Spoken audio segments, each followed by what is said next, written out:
What's up, everybody? Welcome to S.W.A.T MMA, where we're smoking weed and we're talking mixed martial arts. This is episode number 128. My name is Jarrod. I'm here with Paul. What up? We're coming to you from the fight capital of the world, Las Vegas, Nevada. Today, we're going to be smoking and talking all about the results of the excellent UFC London card. We're going to take a dive into the upcoming UFC Fight Night with its heavyweight showdown between Curtis Blaydes and Chris Daukaus. Before we get into the combat sports, though, you know what time it is. Grab your weed, fire it up, and let's get into the weed of the week.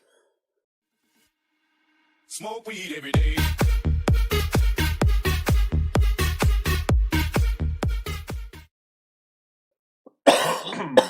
What you think of this ice cream cake here, sir? Ice cream cake, one of my favorite strains. So I Yeah, man. always like. I feel like it's a real smooth one. It's nothing like. Like it's two strains that aren't like too heavy, you know. No, it's nice. It's an indica, but I don't find it makes me too tired. It's a cross of wedding cake and gelato 33. Ooh, I feel a sneeze coming. I'm gonna finish this weed up in a second. Dude, this weather here in Vegas right now. Yeah, it's freaking ridiculous. One day it's 85, the next it's 45 and raining. Oh, and it's just messing with my sinuses, Yeah. man. But yeah, this wedding cake, I like wedding cake a lot. That's Triangle Kush crossed with Animal Mints, which is also called Pink Cookies if you're up in Canada. And then Gelato 33 is Sunset Sherbet crossed with Thin Mint Girl Scout cookies. So some good lineage here. It's a pretty looking strain. It's all purple and green. Smells sweet and sugary. I like it. That's it. We just got the one strain today. You know what I'm still missing, bro? I cannot find my PAX 3. Well, I'm we'll bummed, have to, man. That's we'll just have to put up $250. signs around the neighborhood. Yeah.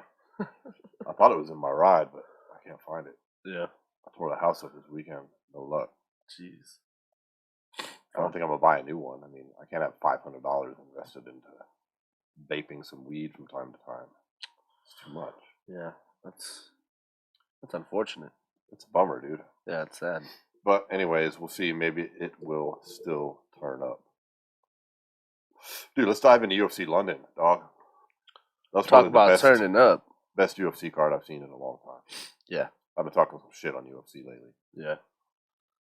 I don't know about best. I'll give most exciting though. Definitely. At least fight on the fight night level. Like, there's been some good pay-per-views like in the last like year or so, but that was like the best fight night I've seen in a long time. Yeah, that was the best card of the year, at least thus far. Although the year is still young. But the crowd there was just electric. Super electric. They really loved their fighters that were on the card. They all pretty much were victorious as well. And just you could feel the energy coming from the TV right into you. I'd say it was very reminiscent of the Dublin card years ago, where you had Conor McGregor and all the straight blast guys on there. Like it was Diego. When he fought Brandao. Yeah, very very similar to that Dublin fight night, like where it just like felt like you had the whole nation behind the guys, and they just all held them. And the best part was too is like a lot of these cards that happen like this, like the guys have to win too. You know what I mean? Like right. Like Paddy Pimblett winning and Tom and Arnold Allen and all the hometown guys not only winning but like in such in like Tom's aspect like dominant fashion, but like with some of the other guys like Molly McCann, like that was a real like dominant performance, but it was still like a ridiculously exciting finish. You know what I mean? That KO of hers, she finished her opponent with that spinning back elbow. The whole place erupted. And she said she'd been training for that, and I believe her because you could see, like, if you go back and watch that in slow motion, you can see her recognize her opponent's position and then shift to that to get her body ready for that and then fire it. It was beautiful. Dude, I like her energy. There were some people talking shit, I guess, online because it's the internet and people talk shit. Yeah. But, dude, I didn't have a problem with her running in the cage when Paddy the Baddy won. I mean, I thought the belt thing was kind of silly, but The belt thing was silly, but you know, whatever, man. She got hell. She got me more excited about it. Like you could tell, she really loves her team. Like, yeah, she loves the fucking everybody there. It was dope, man. The whole thing was awesome, and a lot of statements were made too. Statements by up and comers. Yeah. You know, from Paddy Pimblett all the way up to Tom Aspinall, who put on a masterclass against a really crafty veteran in the heavyweight division. You know, Volkov, he just fought Cyril Gahn to a decision. You know, and he came in and Aspinall lit him the fuck up. Lit him up and put him away quick. Aspinall's the real deal. I mean, where do you want to start? What do you want to talk about first on this card here? Because it was really good top to bottom. What about that Mike Grundy fight, dude? That was pretty sad. Let's start there. Murakami just... Yeah. Ooh, man. He's just like a crafty veteran who's been in the UFC for so long and fought so many high-level guys that, like, when these up-and-comers try to make a name off him, that ain't going to happen. You know what I mean? He winds up getting the sub, the Anaconda choke in round one. Too. And it was kind of sad because they did such a feature on Grundy and his dad, and his dad is sick, and this whole big thing. And then he came out and just got quick, wham, in the door, out there, the door, son.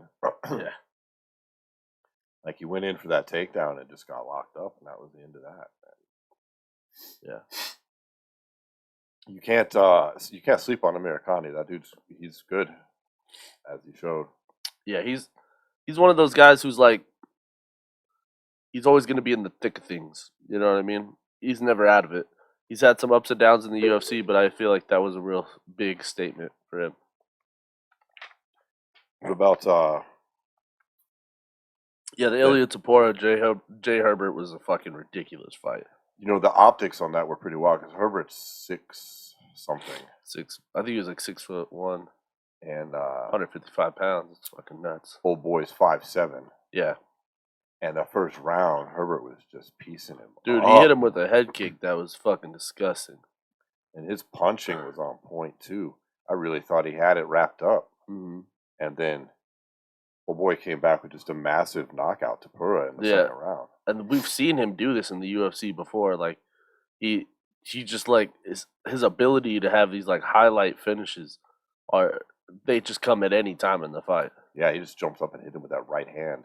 Dude, it was such a perfect combo. He set it up with that liver. Actually, dude, yeah, that left to the liver that I think if Herbert hadn't taken the right hand, he would have been dropped from that liver shot. But before he could even register it, he got KO'd. Yeah, dude, like slept. He nailed him. That body shot was wicked. Son. Yeah, wicked. But you know, the right cross is getting all the press. Love, yeah, dude. That was just like a perfect combo for sure. And you know what? Even in the points in the fight where Ilia was quote unquote losing, he was still having some bit of dominance in the wrestling. Like he comes out early, he gets hit with the head kick, and then it turns into a little flurry, but then he ends up kind of in the control position at the end of the first round where it was like, yeah, he got dropped, so he lost the round, but like it wasn't. You could tell that he had the advantage on the ground when it came down to it. And I think in the second, I feel like that was why Herbert had his hands down a bit, because I feel like a huge part of why he was so successful early in the fight was because he had his hands up, and he also had the much longer reach advantage. Yeah, that it was kind of hard for Ilia to close the gap, because he was just running into, jabs the whole time. Well, we followed that amazing knockout. Next up was Molly McCann versus Luna Carolina, which at first I was like, this is a bad mismatch here. Yeah. And then Carolina came alive a bit in, what was it, the third round for a minute? Yeah. Parts of the second. I still think. But Molly McCann was piecing her up. I'm sorry. And then she just unleashes, like we mentioned it earlier. She wins in the third with a spinning back elbow. Just she's an exciting fighter. I know she's alternated some wins and losses. You know, she lost a couple in a row, a couple decisions, but now she's come back. She's put together now 3 wins in a row, and she's really exciting. I like her attitude. That's the name of the game in mixed martial arts. It is. She's infectious with it. You know, like I said, running out and grabbing the belt from the kid out there was kind of silly. You know, I don't think she's anywhere near a title shot yet. And at flyweight, I mean, honestly, no disrespect to her on her big night, I don't see anything for Valentina here. You know, realistically, but that's not the end all be all. Like, that was a great fight. She's a fun fighter, and that was a marvelous fucking knockout. As for her opponent, no disrespect to Miss Carolina, but I had to really question, like, why are you in the UFC?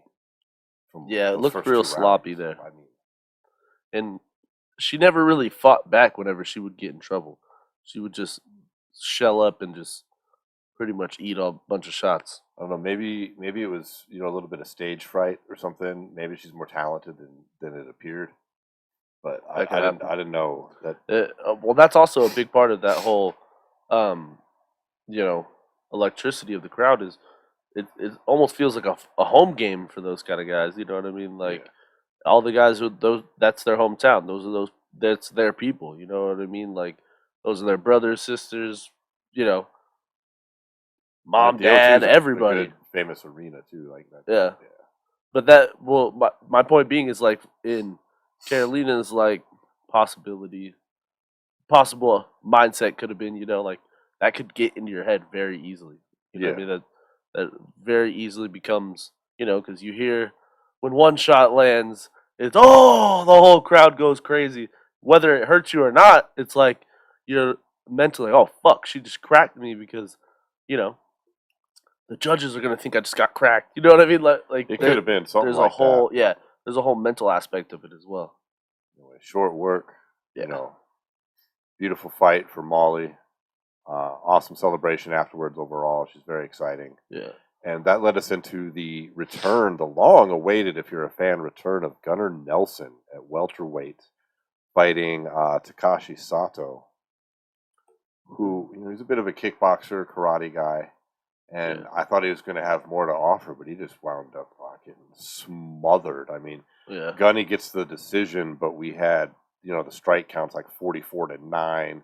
We had 3 takedowns to 0, 1 sub attempt. I would say it's definitely more than 1 sub attempt too. Yeah, like, I mean, he's credited for the 1. But yeah. There was multiple times in that fight where like Gunner could have tried to lock it up, but it just wasn't like.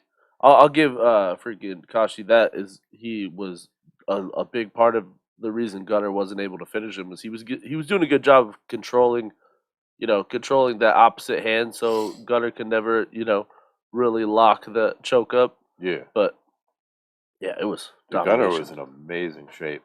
Yeah, he looked like the best shape of his career. I feel. Yeah, he looked like. Sometimes he comes in with carrying a little extra body weight, but he looked pretty ripped. Well, did you know why he was out for so long? Yeah, he broke his ribs, right? But did you hear how? He was fucking rolling with that giant motherfucker from fucking Game of Thrones. Oh, the Mountain? Yeah. He was wrestling him. Broke his ribs. Damn. Yeah. That sucks. Remember like when Conor was sparring that motherfucker? Yeah, it was around that time. Yeah. Like that's how long ago, and he fucked him up that bad. It took his ribs that long to fucking. Damn. Well, yeah, and then he also had that like eye poke, and there's been a couple of unfortunate things with Gunner. But awesome return to victory for Gunnar Nelson. A much needed victory for SBG Ireland as a gym. Yeah, they've been kind of on a downswing lately, so Kavanaugh and team could use that boost as well. So we'll see where they go from here with Gunnar Nelson. But it was still an exciting fight, followed up by the much anticipated debut in the UFC in England. I mean, it was his second fight, but it was his English debut being a UFC fighter, Paddy Pimblett. And this kid does have a big following. Yeah. And you can't deny how excited everybody got. Dana said that his Instagram story of his walkout had over 3 million views already. Jesus. Yeah. I mean, that's very eerily similar of another another kid from that side of the world. Yeah, definitely getting strong Conor McGregor vibes here. Pimblett came out. He's fighting Kazula Vargas, and he just made short work, man. Rear naked choke in the first round. He did get cracked though in like the first 2 seconds. Yeah, he did. Vargas wound up landing 7 punches total, and he cracked him good. I never thought he was in trouble or anything. No, but Pimblett fell back against the fence a little bit. Kind of pulled guard, it seemed like. Pulled guard a bit, but he came out of it fine. Yeah. Choked him out 2 seconds later. He reversed position, got on top, and choked him out quick as fuck. Mm-hmm. And then it was pretty electric on the mic afterwards, Yeah. honestly. He gets the crowd. I liked how he was like, Bisping was like, when do you plan on fighting next? He's like, I think I'm going to get a little fat, and then I'll think about coming back. He's getting some criticism already because people are like, oh, you got to fight somebody in the top 15. And he's like, I'm not doing that until I get a better contract. I don't understand this criticism. No. Like, he's on a new fighter UFC's contract. So it's the lowest contract he could possibly get. Now he's proven himself. Why the fuck should he go fight it out at that contract? Well, not only that, I do think also it's like there's a progression that you just naturally have to follow. That a lot of people lately have been like kind of thrown to the wayside. Like, it's one thing like for some like last minute fill in like that, those are always fun, but like we don't necessarily have to feed all these prospects to the wolves all the time. No, even he said it himself. He thinks that, I think I can beat anybody in the world, but there's a level of steps I'm going to go to before I get to the title. Like, you're going to have your guys who are just naturally going to like be against the, like a guy like Kamza or a guy like, like Israel Adesanya, people like that, that like are just, you can see it. But I do think Paddy's not like, even like the Conor like thing too. I don't know if Paddy is as talented as those guys, but I do think he has the chance to be the next star, quote unquote, for the UFC. Yeah, he's definitely got a big following. There also seems to be a lot of Americans that can't stand him. I don't know why. I think he's great. I think he's great too. I don't understand why you would hate the kid. I mean, yeah, he's just funny. He's funny. What the fuck he wants. He seems to be talented. Mm-hmm. Is he champion material? Who fucking knows? Yeah, we're 2 fights in here. But that's my point. Like, we don't have to know that right now. We got time to figure that shit out. But this seems fun. Seems fun on the way. Why do you hate on the kid? Because he looks goofy? Yeah, he looks goofy as hell. I mean, that haircut. That's what's funny too, though, because like then you got the guys in the crowd who all have the fucking Paddy Pimblett wigs, and they all look like him. Right? You know what I mean? So it's like, so like even that is fucking hilarious. That's the whole thing. And even, like I was talking about, the reason I brought that up is like, have you seen his like Instagram? Like, he legitimately gets like between fights, like he looks fucking humongous, dude. Really? He likes to get fat? They call him Paddy the Fatty. And he and he gets fucking huge between his fights. You got after this, we'll have to look it up. But he gets like real thick, and then he'll like right before his fights, like 2 months before, he'll get like in ridiculous shape, like right after. I remember Jon Jones used to do that. I remember seeing pictures of him, and he had the fucking pot belly and dude. Shit. Jon Jones, used to always be like that. Yeah. I'll have to check that out. It's funny. Hilarious. I don't know if that's a good thing to keep up through your career, but when you're fucking 22, I think you go for it, dog. Yeah. Have fun. Your body can do that shit. It's funny as fuck, though. He's great for the UFC. The UFC is a company in which we're really searching for legitimate stars. And the more legitimate stars, the better everyone's going to get paid, and the better everything is, I don't know about everybody getting paid better, but it does, though, to a certain extent, because look at it this way. Like, remember back when you were on a Conor McGregor card? Like, I'm not saying Paddy's Conor McGregor yet, but just in that idea space here, because he has such a following, as he gets bigger and bigger and bigger, no one's ever going to be as big as Conor was at the peak.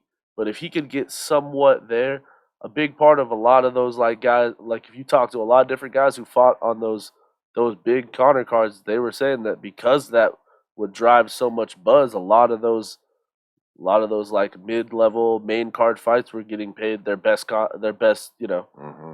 the best they had in their entire career, and hopefully something similar to that can be facilitated in this day and Yeah. age. And there was actually, because then what happened after the card? Every single person who got a finish on this card got a 50K bonus. You can't tell me that's just because the UFC felt great about, oh, those were great finishes. No, because that fucking, and I know that the numbers that Yeah.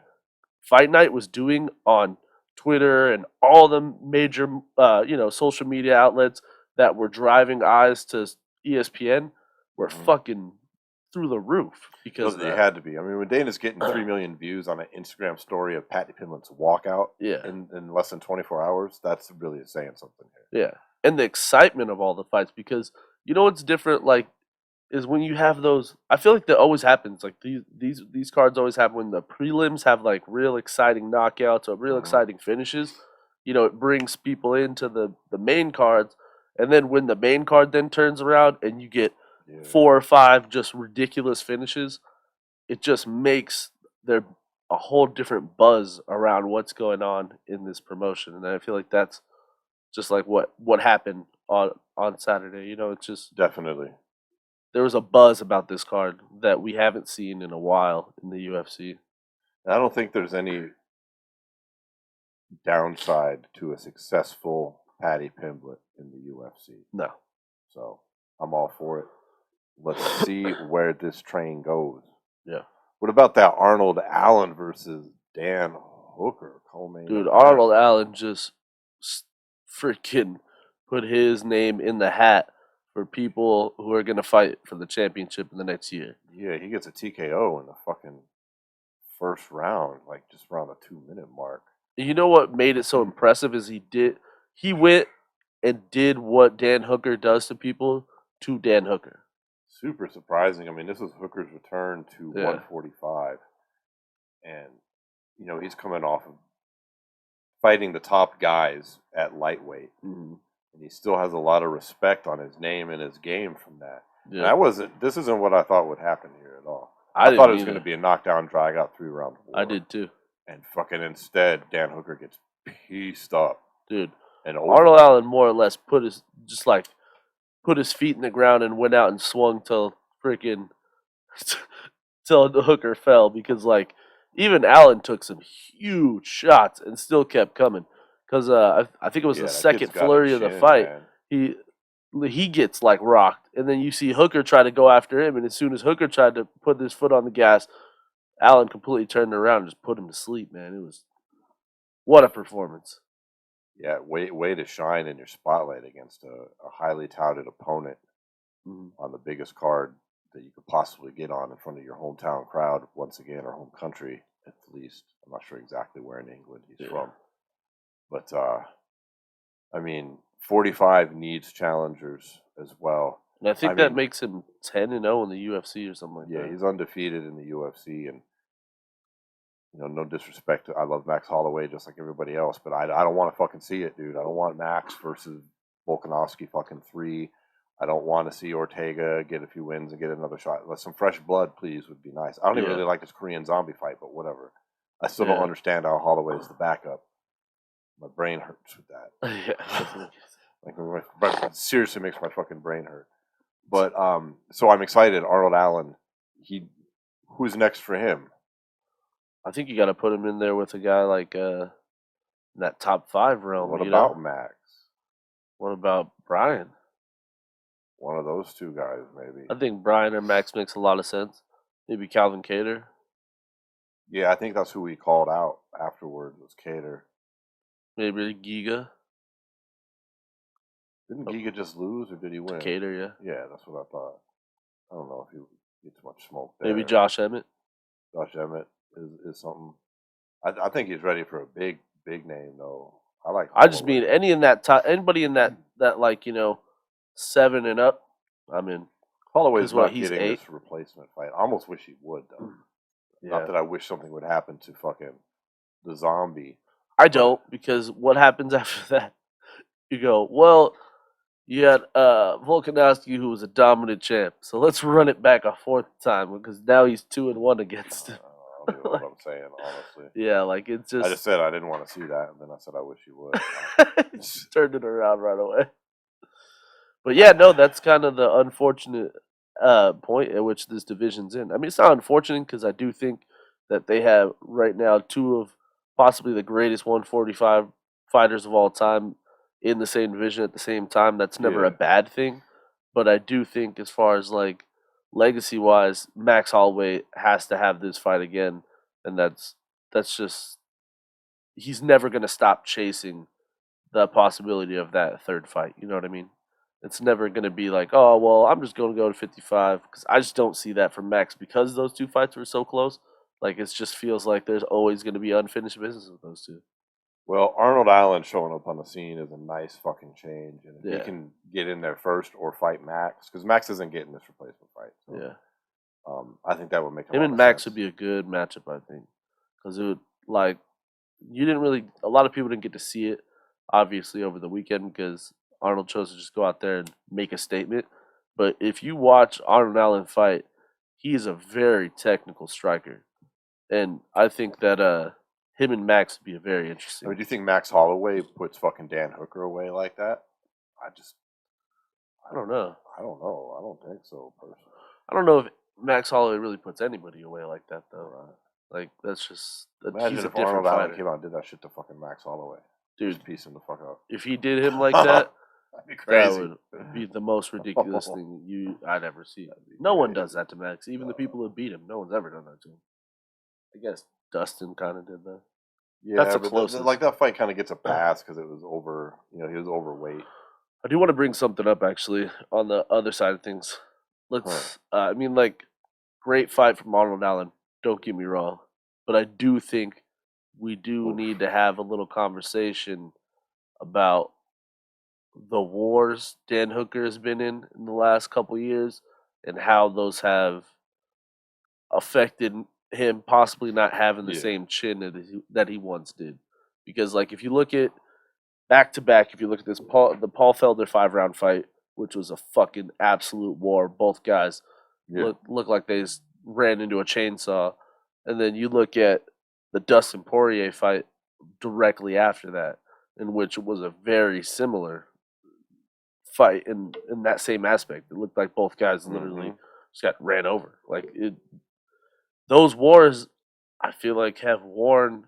And then if you look at before that too, the Barboza fight where he got beat up real bad too. I know that wasn't like directly like before that, but it was not too far away. That was like 3 years ago, 4 years ago at most.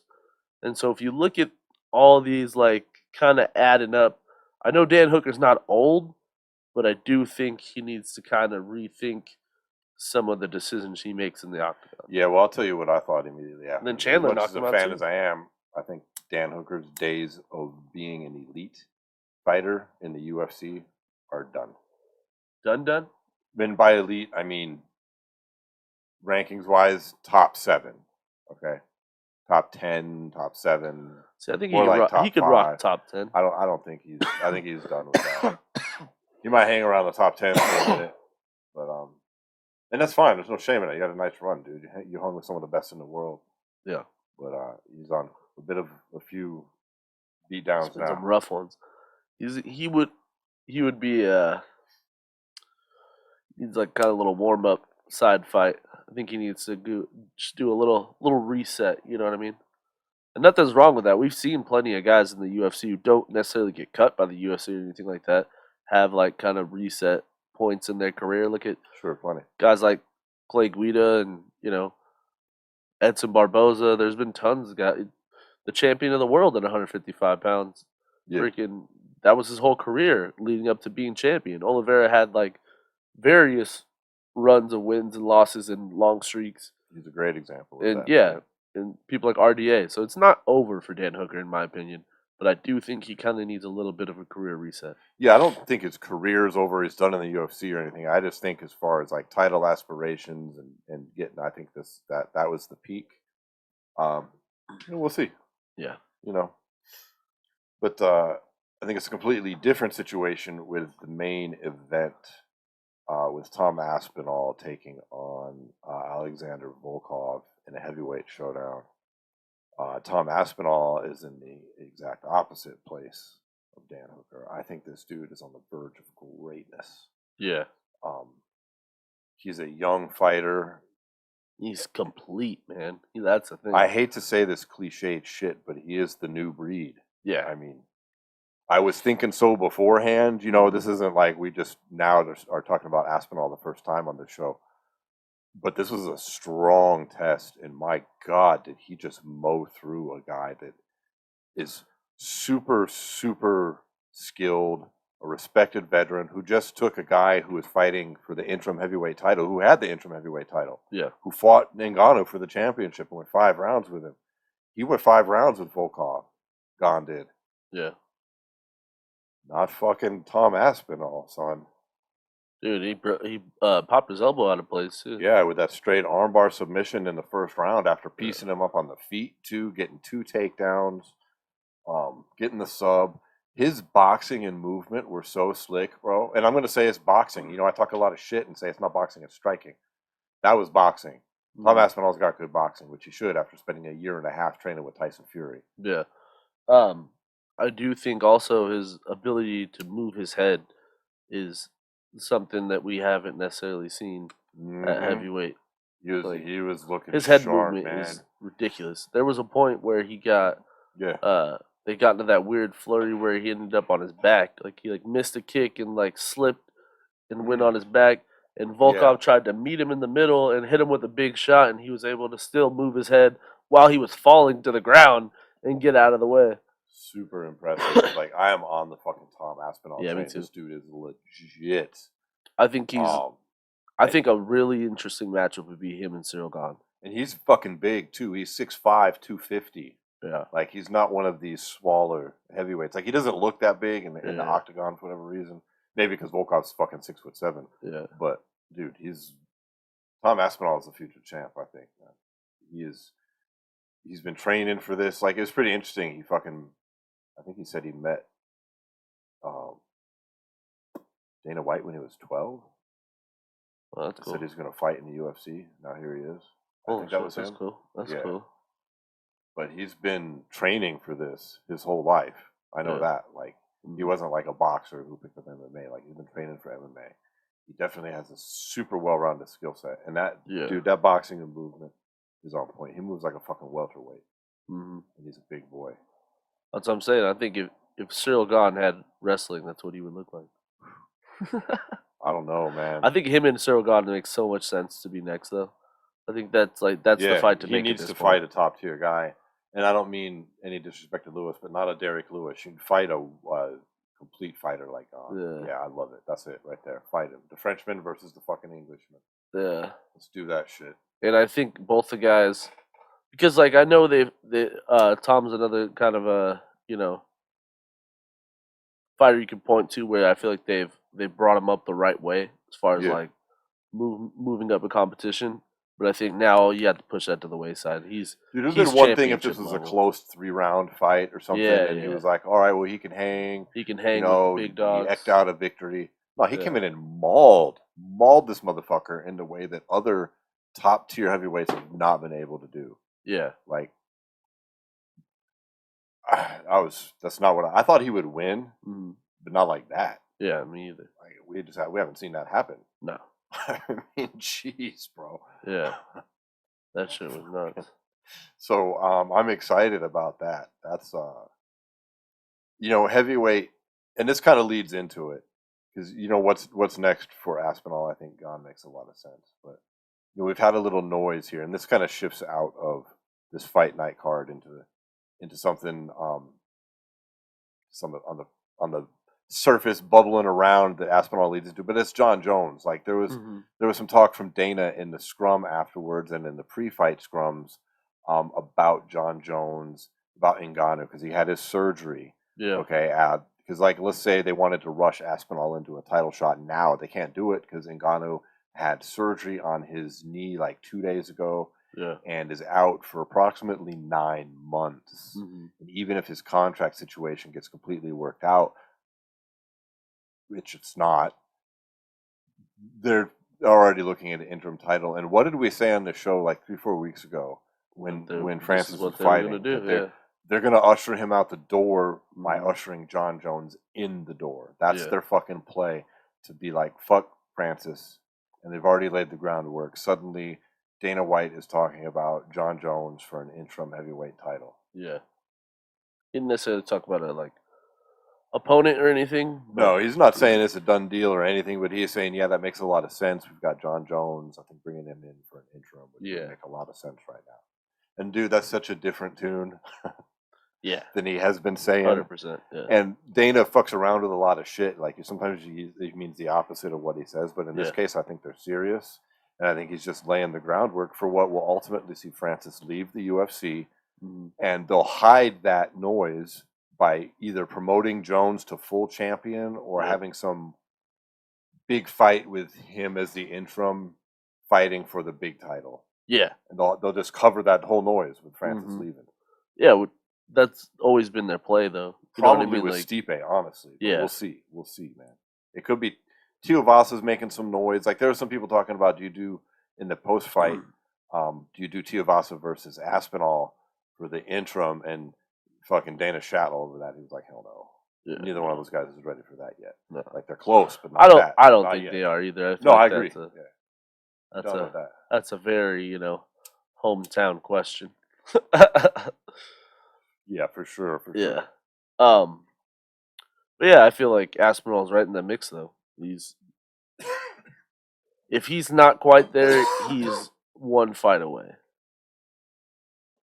Well, yeah, that wraps, I think, that. But what do you think about this Jon Jones? If they do an interim, if it's not going to be Aspinall, who would it be? Would it possibly be Stipe? Is there anybody outside of Stipe that makes sense with? Stipe, I mean, I know he lost, but like the only two people that I could see like maybe having to fight each other to decide who would fight Jones would be like Stipe and Gon. I feel like that would make sense too. Yeah, but Jones has got to fight somebody for an interim. That's what I'm saying. That's what's weird. Is like it's got to be Stipe. Yeah, but which I'm happy for him actually if it comes to. I don't know if it has to be Stipe though, because Stipe still hasn't fought since he got knocked out by Ngannou, and I get Stipe has the lore of a but who's he supposed to fight? I know. In between. Hold on.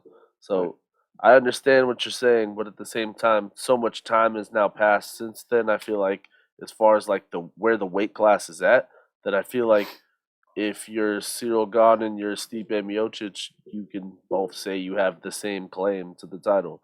You could say if you're Cyril, I don't at all. Like Stipe's the greatest heavyweight of all time, the most title defenses, a 2-time heavyweight. Gane is a dude who fought for an interim title. Yeah, tried to unify it. And the only problem is age, though. You can't. He has no background, no championship. He's got the squad. He's got a made-up championship that they gifted him. No, I'm just talking about where like the promotion is going and where the heavyweight. Who would Jon Jones fight in the meantime? I feel like Jon Jones is not fighting anytime soon. That's the problem. But that's not what we're talking about. No, hold on. But let me finish. I feel. Yeah, I get that. I get that. But I'm saying I don't think even if that is the plan, I don't see Jon Jones fighting before the end of this year, and I could see very well see 2 to 3 more of these guys who are in that top 3 fight before we even get to a point where Jon Jones is ready to fight for the heavyweight title.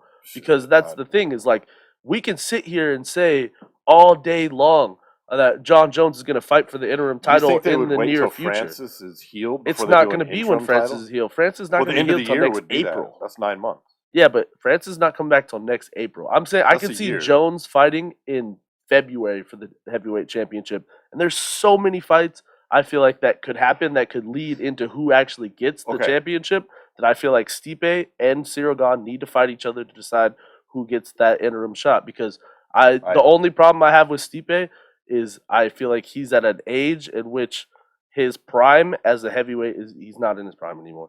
He's 35. He's 35, but he's also been in the UFC for how long? Like we always get in this argument with Stipe. Me and you. No, but you're missing my point. No, I see your point, but I'm saying I don't think either of them get a title shot in a heavyweight class where you have all these guys who you have to make a statement. But hold on, that doesn't fit the timeline though. It does though, because if No, they let me fight in finish. August, you can turn around and fight in February. No, the interim Easy as title that. that you're saying doesn't fit the timeline at all. It Because, does. well, let's take a look at the fight night upcoming. We've got another heavyweight fight here: Curtis Blaydes versus Chris Daukaus. What do you think of this card overall? I think it has the possibility to be a really good one. Like I feel there's some good names all over that a lot of people on the like this is more like a hardcore, like you know what I mean, card. You know what I mean? Yeah, Like we this got is one of Ilir those. Latifi on here. We got Joanne Wood. We got Alexa Grasso. We used to have Jan Blachowicz on the card. He got injured. We got fighters like Neil Magny, Max Griffin, Sarah McMahon, Jennifer Chris Maia. Gutierrez, Jennifer Maia. You know, a lot of like good, solid, you know, top 10 fighters, top 15 fighters. But they're kind of matched up with people that I might not be so familiar with. But the heavyweight title, or not, I mean, the heavyweight fight, the main event at the top is a good matchup for both guys. I think it's a pretty tough one for Chris Daukaus. I get him and his brother mixed up sometimes. Yeah. Curtis is not an easy out for anybody. I don't even know what this means for Curtis, man. Like Curtis is in such like a limbo because like he got KO'd by Derek, and he also got KO'd by Francis, and like Yeah, like we were just talking his about. I mean, there's kind of a mess at heavyweight with this Ngannou contract situation. Yeah. Like, who fucking knows? I mean, everything we were just arguing about could just be nothing. None of it Yeah. even fucking happened. Yeah. You know, they could wind up doing something completely different and leaving Jon Jones out in the cold.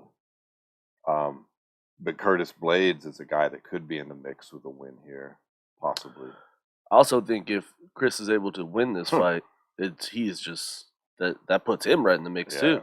Definitely for him. That's a statement win. This is the problem with like whenever these situations, whether it be contracts or injuries or inactivity, like this is the problem when you have these. Like this is what was happening at lightweight for the last few years when it was like Conor, the whole Conor situation, the Khabib situation is like you then are left with all these people who have wins over everyone else, and it's all like they're all contenders. So it's like it just turns into a who's game. Yeah, You know what I get mean? this log jam at the top. Yeah, and I feel like that's what's happening at heavyweight with the whole Francis thing and John and Stipe and everyone. Like it's now because if you're, let's say you're second or third in this weight class and you're on a win, why would you take another fight? Just like the champion, you know what I mean? So it turned. That's like what happened with Tony Ferguson and all the like crazy win streaks we saw at lightweight.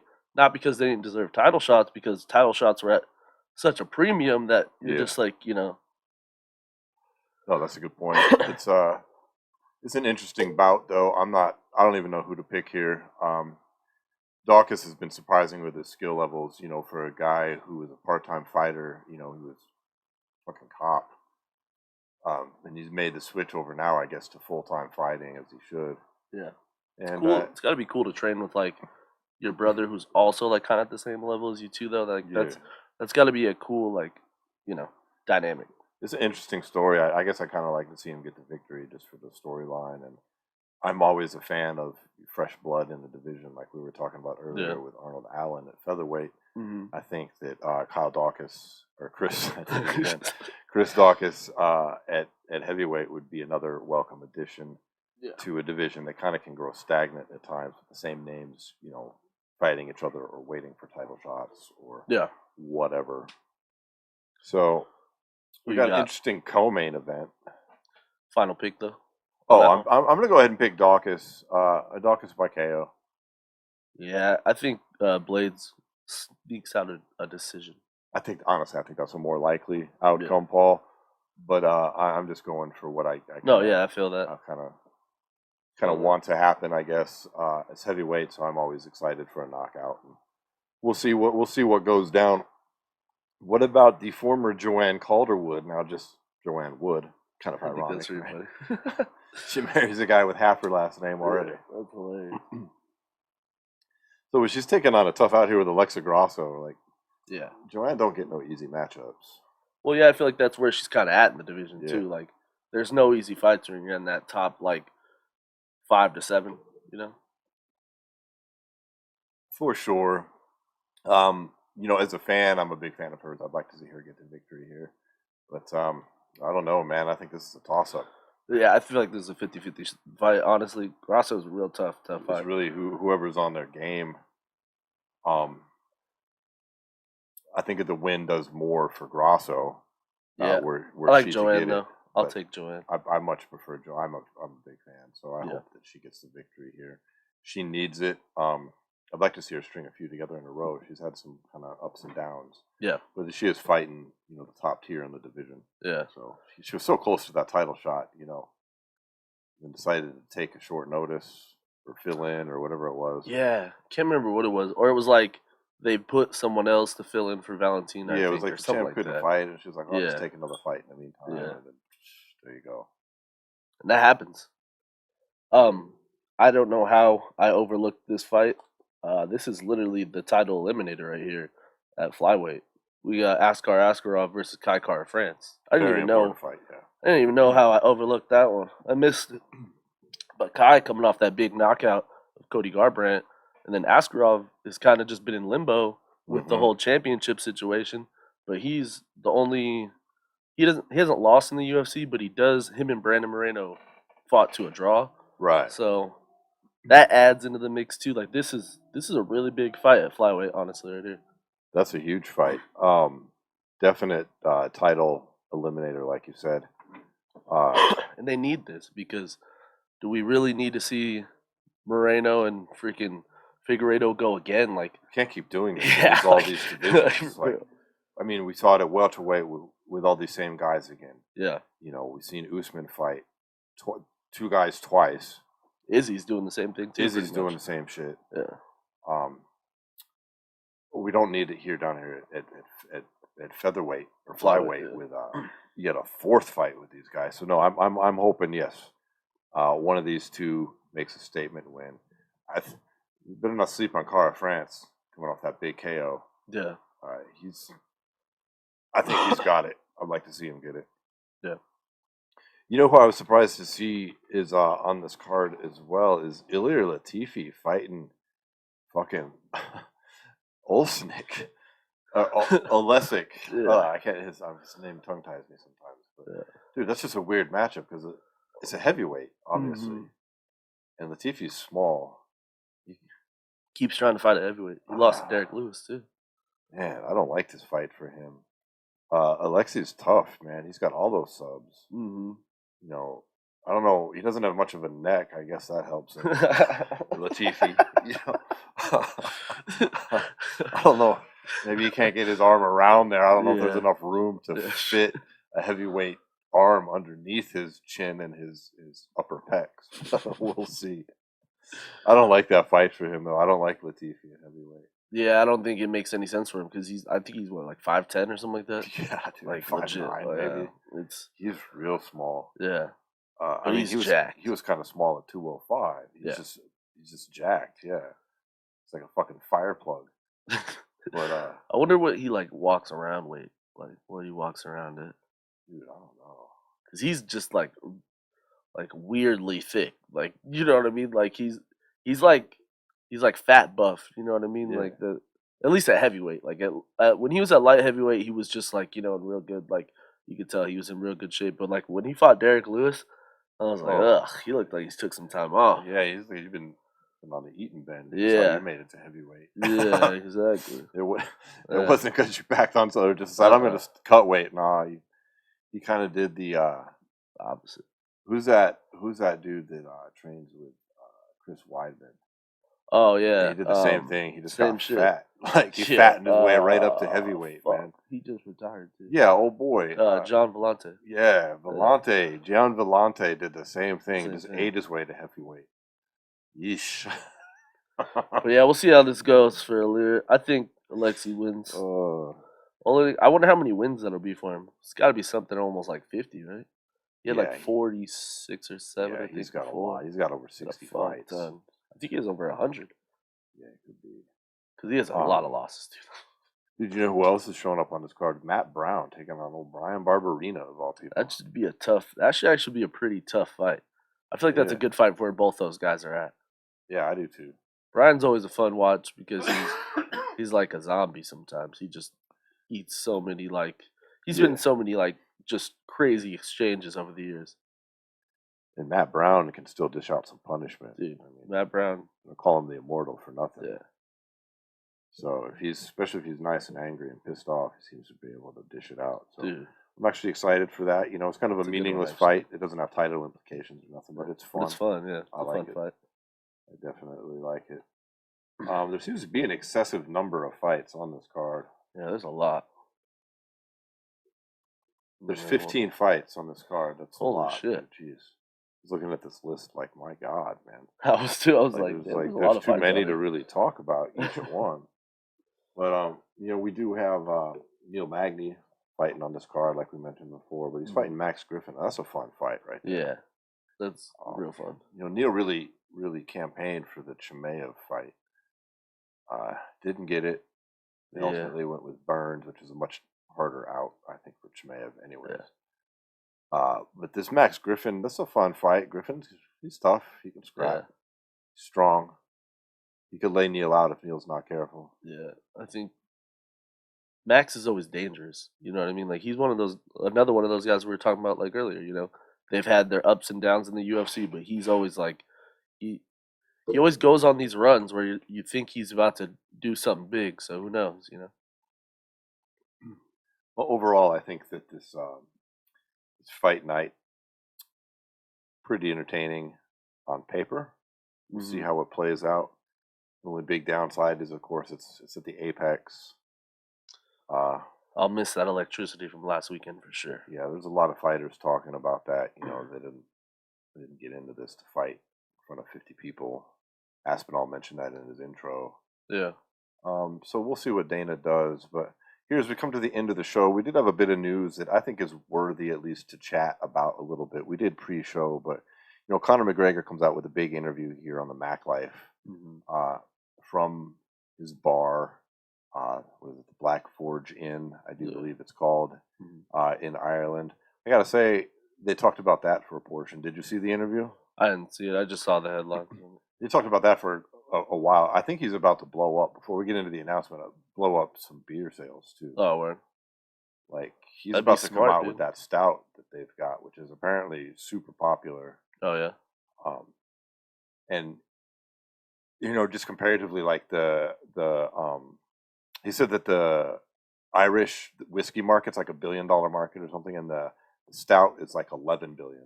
It's like way bigger. That's dope. So he's got this popular shit. They're looking into canning it and running it out to everybody. But anyways, he talked a lot about his comeback fight. And he said a lot of interesting things, which I don't think are hype. Like, he's done it lightweight. He doesn't want to cut the weight anymore. He spent this whole time bulking up. He doesn't want to feel fragile. He doesn't want to cut. He wants to fight at his walking around weight from here on out. And he said he's put on 15 pounds of muscle. And he wants to fight Usman in his comeback fight, the welterweight championship, and be the first, if he were to win, to hold 3 in 3 different divisions. Because he doesn't see anything from Usman that would give him any trouble. Because even as a wrestler, his ground and pound, quote, is weak, and his boxing isn't all that. Okay. I love Conor, but this is dangerous territory. He's climbing into there. Yeah. Look, there's no denying we're fans of Conor McGregor on this show. But I would not place any money on Conor versus Usman with a Conor victory. I mean, I love the kid, but I don't see it. Usman is legit. Usman is like in the middle of his prime too, like that. I just don't see a scenario where he knocks Usman out, because that would be the path to victory. He's not beating Usman over 5 rounds. I mean, to play devil's advocate here, Conor is a different body shape than we've ever seen him in his career. Yeah. So this isn't the Conor that we would have seen at welterweight prior. That's also kind of dangerous, though, don't you think? Like, the whole idea of him having even more muscle when he had, like, he already has some, like, I love Conor, but he's got a little bit of cardio issues, A my little man. bit for all his McGregor fast training program and shit, bro. He's got some cardio issues That's sometimes. the knock, right? Is the cardio, and You now throw some more muscle on that. dude, he was looking pretty large. Yeah, no, I've seen just sitting there, and we've all seen the pics on Instagram with him looking like fucking Tyrone Woodley's fucking twin brother over here, fucking swole. It's turned into a meme and shit. So I love the balls. Like, you can never say Conor's asking for easy fights. No. Like, no, I want to come back and fight the guy who everybody's saying is the pound for pound king now. That's the dude I want in a weight class I really have no business fighting him. But I kind of, in a way, hope it happens, because that would be something. But I think he might get smoked, too. I just don't know. Which brings up another interesting thing, is in the midst of all this, the aforementioned Khamzat Chimaev, who's here in Vegas with us now, or not with us, but here in Vegas, with Darren Till, who he's been training with, invited Conor to train for his welterweight return with them. That would be very interesting. It just blew me away. I mean, because I think that's serious. Yeah. I don't think I think that would be one of the best things Conor could do for his career, would be go train with some monster like that dude. Yeah. Yeah, go do that, man. I mean, like him or not, everything we've seen about Chimaev is he is a monster. Yeah. Here's the problem with that thing, though, is I just feel like Conor's at a point in his career, like, that's a smart move, but I do think he's at a point in his career where he will see that as, like, talking shit. Like, you know what I mean? Like I feel like he's on a, like, I don't see him bringing a guy like... He ain't have that Rocky 3 moment where he goes back and gets all gritty again, bro. Yeah. He loses and he's like, fuck it.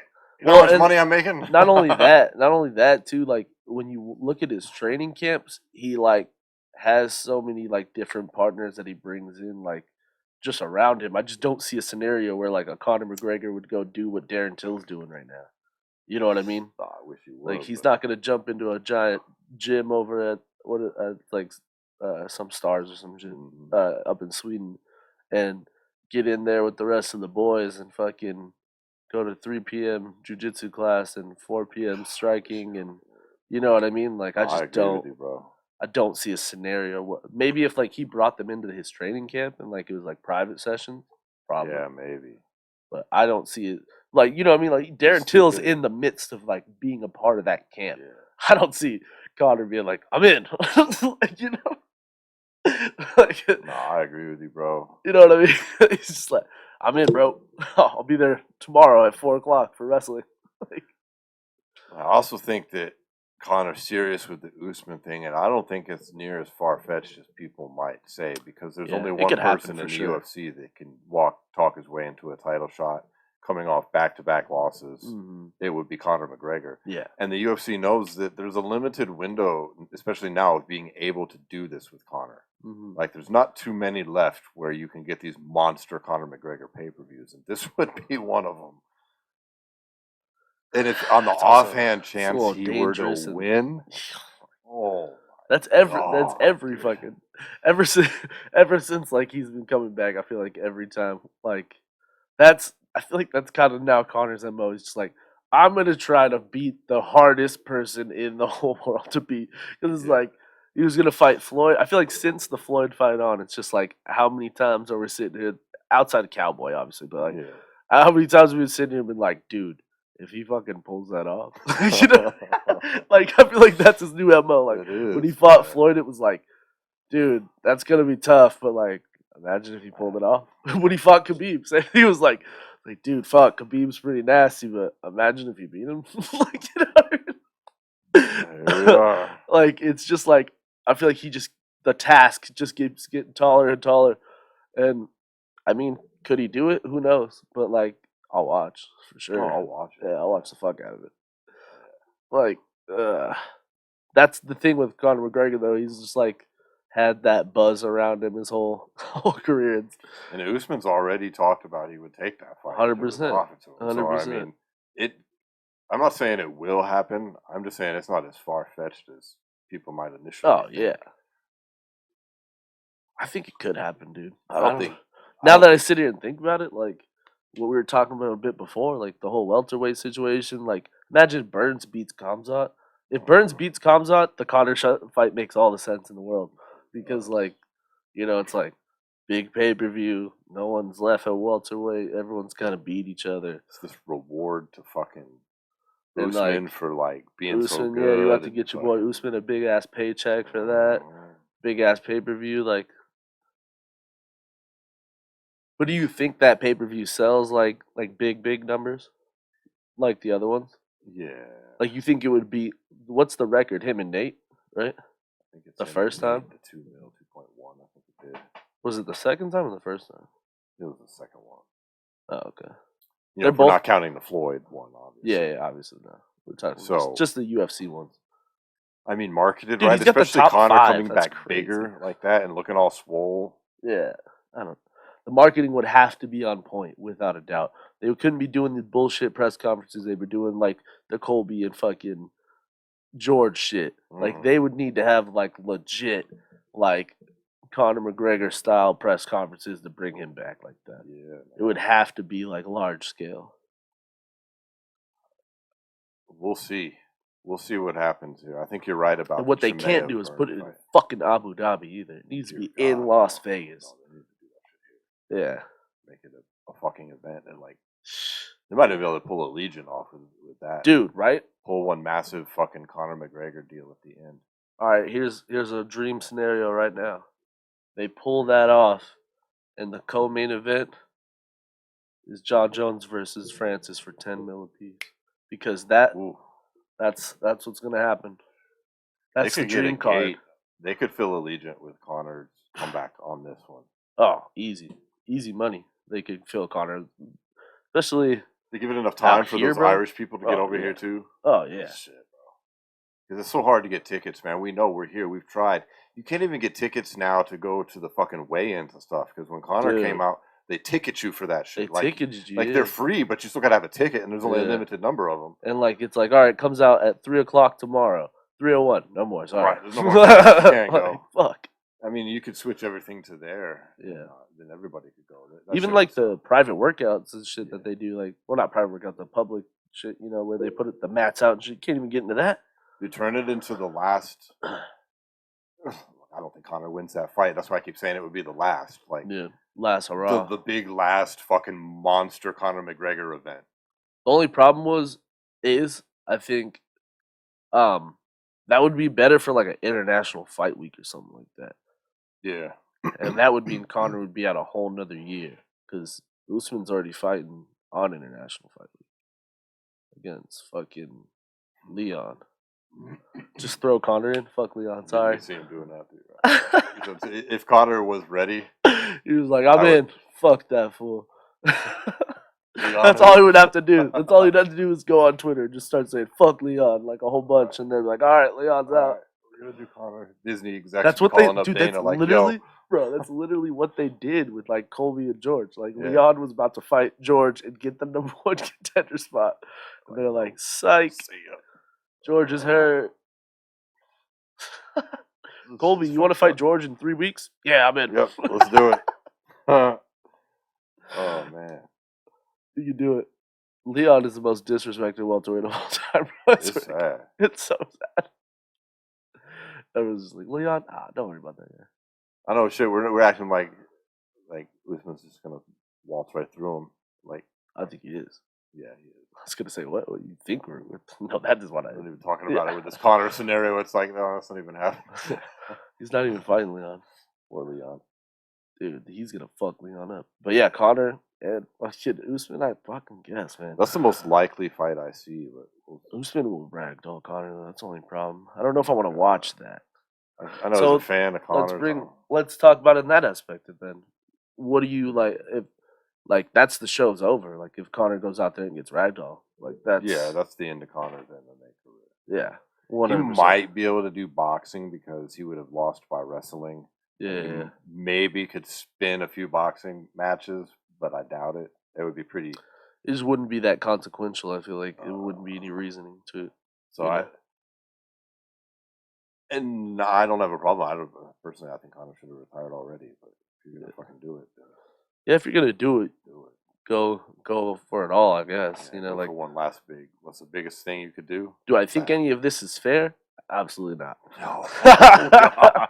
Is there any merit behind him No. getting a title shot here? No, of Absolutely course not. Yeah, no, Does he no. deserve it? No, no. Fuck no. Not But even close. would it be a hell of a thing to see? Yeah, why not? Like, It's like that old Clint Eastwood. that's like shit. Brock Lesnar, same thing. If Brock Lesnar ever came back to the UFC, I'd be like, yeah, throw him in with the champion. Who cares? Fuck it. You seen that Unforgiven with Clint Eastwood? Yeah. It's like deserves got nothing to do with it, kid. Yeah, Mm-hmm. exactly. That's deserve That's ain't the got same shit to thing do with with Jones. Conor. If you're like I just feel like when you're a transcendent star, like all these guys who take these long layoffs in the UFC, like GSP could literally come back tomorrow and fight for the belt. It doesn't matter who the champion is. Mm-hmm. Like any belt he wanted to. Also, like for real. There's like certain untouchables I feel like that are always going to be on like the horizon. Like at the end of the day, Khabib could say all he wants, but for the next 5 to 7 years, everyone is going to compare the lightweight champion to Khabib and say, could he beat Khabib? Should Khabib come back and fight him? Would that be a good fight? That's just naturally what's going to happen. And I feel like Anderson Silva, Conor, Jon Jones, there's these people that could literally announce tomorrow they're fighting for whatever belt, and I just won't be surprised by it. Won't be surprised at all about it. For sure. But that's the nature of the game. That's what makes it fun. If it ain't Usman, it's probably going to be Diaz fight, I would imagine. Think so? Well, just because they want him and Diaz last, go out. You know, Diaz is on his last fight of his contract. He was talking about fighting in Bellator in Hawaii. I saw that. Yeah. How sick would that be if fucking Diaz just did it? That he just like fought the UFC in court forever after it? That'd be crazy. It's kind of what happened to Rampage. Remember he like left, went to Bellator, fought in Bellator, and they're like, "Whoa, you're still under UFC contract. Yeah, man. Like, come back." And they came back and fought in the UFC like 3 months after that too. Crazy. That's how Nate Diaz should do it. Fuck it. If anybody would, it would be him. It would be, yeah, for sure. For sure. I don't know. You might see the UFC go after Coker. I don't know if Coker would be down for that. Yeah, no. Who knows? But anyways. Yeah, I think the Diaz fight. I like the Diaz would go out on the Poirier fight. I thought that was a done deal. It's been a done deal for the last like 6 months. Dude, you want to talk about fucking Poirier? What happened with Poirier? I think he's looking bad in this whole play out of this Colby shit. He's out there. I haven't really been following it. Well, like he made this big old sting, just like George did. You know what I mean? He's like, it's on site. If I see him, I'll fight you in a parking lot. All this shit, and he's talking about going up to 170 after he lost his last fight. Yeah. Matt Brown, his coach, has come out and been like, "Oh yeah, I think he'd be even better at 170." Mike Brown, I mean. Yeah. And then Colby's like calls him out. And Colby's in this weird spot where he can't really fight for a title yet. Yeah. You know what I mean? Yeah. The only other fight people talk about is him fighting Chimaev, which is stupid right now until Chimaev really proves himself. Yeah. And he's already booked. So and even if he beats him, he's still not going to get another title shot. Yeah. So calls out Poirier, which I think makes sense. And Poirier is like, no, that's a cute call out, but I'm smaller than you and you need to fight welterweight contenders. And then proceeds to call for a fight with Nate Diaz at 170. When, mind you, he might be a couple inches shorter, like 1 inch shorter, but he walks around by his own admission at 192. Yeah. Colby says he walks around about 178. Yeah, I just don't see that fight going any different than the Masvidal fight. No, Poirier get his ass kicked. I'm sorry. I don't even think he gets his ass kicked. He get ragdolled. But I'm saying you can't blow all this fucking smoke about I'll fight you in a parking lot. It's on site and be a pro fighter. And be like, actually, no, I don't want that smoke, bro. I'm sorry. I'm good. Like, it was just kind of pussy to me. It came across real fucking pussy. That's just strange, yeah. And I'm like, oh, bro, that's not a good look. Yeah, that's kind of, I don't know. Poirier's like, I'm a fan of Poirier from time to time, but also I do think he has his flaws. Like, for sure. Like, he does a lot of that. Like, he'll call people out. Like, that's what happened with the Diaz situation. He called Diaz out, and then he backed out of the fight the first time. Right. And, like, said Diaz backed out of it. And remember that was that whole argument they had? Like, no, you backed out. No, you backed out. And he's like, no, I heard you weren't gonna fight, so I backed out. No, I heard you're not gonna fight, so you backed out. And that, like you just said a that's minute ago, that why same isn't this shit. fight booked? Yeah. I don't know. Yeah. According to Nate, it's because the UFC said no. Yeah. But it might have been the UFC said no to. I don't know what they would say no to. Nate can't demand more money. He's on the last fight of his contract. You're getting what you're getting, son. Yeah. Like, Unless it could be that whole backdoor deal thing we were talking about. He could be saying, I'm not signing a new deal. Yeah. Then the UFC said, well, then no. Yeah. True. Could be that. I bet you that's what it is. Colby's just calling everybody out. Did you see also something that's been pretty big? The whole Adesanya thing. I actually kind of like that fight, too. It'd be interesting. It'd be interesting, but I don't like Colby at 185. I think he's just a natural 170. He is. I think 185 would be a bad choice for him, just like 205 is bad for Izzy. I would definitely favor Izzy in that fight. Yeah, just because I kind of want to see it. I'd want to see it, but I'd just be like Colby's. I'm not saying he's got a weak chin. That's not what I'm saying. No, he doesn't have a weak chin. But I've seen him get dropped by 170s, and if you add him not being up to par in size, and then also fighting people who are naturally bigger and naturally hit harder, I just don't think it's a good combo for someone who is literally, if you take knockdowns in the fights that he fought Usman, has pretty much had a perfect career. If you take as far as avoiding strikes and taking people down, everything, like he never has really had like a lot of problems getting knocked down or anything. But if you take it away, that's really been the only difference between him and a championship in the UFC. Yeah. You know what I'm saying? And I feel like he'd just have to wrestle a perfect fight against an Izzy to not get knocked out. I'd love to see Izzy kind of deal with that pressure. Yeah. It'd be interesting. Like I don't like Colby's chances, but he maybe he could do it. But I would definitely favor Izzy. Deserving though? In a way. Like, you think you could just do that right away, or you think you'd have to go to 85, fight one of the contenders, and then fight Izzy? I think if anybody could, it'd be this scenario he could, especially the way that Dana's been singing his praises about how he'd be the champ if Usman wasn't there. That was the most ridiculous. You know, like, such a backhanded compliment, though. Right. Dana. But Dana likes him. Yeah. And Izzy doesn't. I mean, there's not this whole logjam of contenders sitting up there either. Yeah. So it's a possibility. But I would definitely favor Izzy. I admire Colby for doing the call out. That's a tough fight, dude. You're definitely challenging yourself there. Telling you, we might see some crazy fights in the next year in the UFC. Just looking at all these weight classes overall, so many of them are in weird log jams and weird or situations where champions are dominant. You know what I'm saying? So it's the UFC is about to start getting into the fucking fun fights. That's why I feel like Conor coming back and all that kind of shit. They have to, because there's just it's getting stale because of how it's great to be a dominant champion. Don't get me wrong, but when most of your this is what happened in that 2010 to 2012 range. Remember, it was DJ, GSP, Jon Jones, Anderson, and fucking Kane, and it was well, looks like no one else is going to be champion for a while. Yeah, it got kind of stagnant. You know what I mean? Like you said, it's cool on one hand to see these guys Aldo, do this, but it's nice having some new blood in there. Yeah, you got to have some new blood in a lot of these weight classes because it's great. Great long championship runs like Usman's and Izzy's are great, but at the end of the day, I want to see. That's why I kind of even though he lost to Jan, I still like that he went up and tried to fight Jan. Yeah, ultimately I do too. I like fights spices things up. Yeah. Well, let's keep our fingers crossed and see if that shit happens, man. Any of those fights, I'm down to see. Yeah. So, for sure. Well, I think that wraps up the show for today. Think so. If you're brand new, you can catch us wherever you get your podcasts from, including video on YouTube, a couple radio stations in the mix. All that info is in one handy spot. SWATmma.com, where you can head over there, click the gear button, and support the podcast, and then follow us on Instagram at SWATmma Podcast. Thanks, everybody.